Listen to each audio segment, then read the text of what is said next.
This from Tess, first of all. What with all the talk of award shows recently, I believe you were doing a lot of that this week. Well, I was on with Gabby Logan and with Richard Bacon. I felt that the nominees for this year's Razzies should be brought to your attention. But they're not very interesting. Go ahead. Seen... I have, but it's not a great list.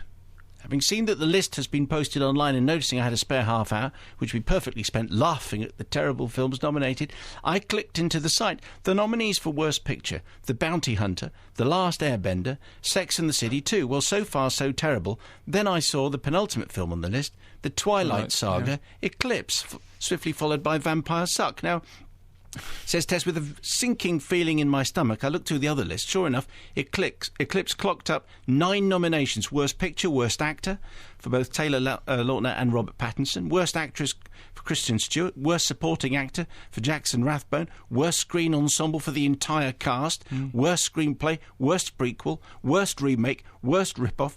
And so on. And worst of all, Worst Director for David Slade. Now, I know this film isn't Citizen Kane, says Tess, but I've always enjoyed the Twilight Saga and thought Eclipse a fine addition to the franchise. To see it lumped in here with Sex and the City 2 and The Bounty Hunter...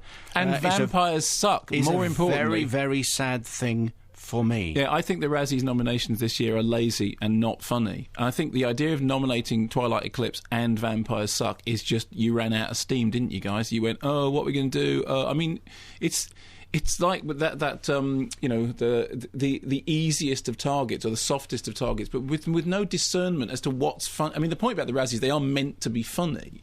And like the year that Showgirls ripped everything up, the year that Sandra Bullock, which was last year, wasn't she? She was the first actress to accept a Razzie and then the next night to accept an Oscar. So, you know, good for her. And she was really funny. She turned up at the Razzies, which she won for All About Steve. And she did a brilliant speech in which she said, look, on the basis of the fact that I've won this Razzie, I believe that most of you haven't seen the film. So luckily, I've brought along DVDs for all of you. And hats off to her. What a wonderful, you know, she was great.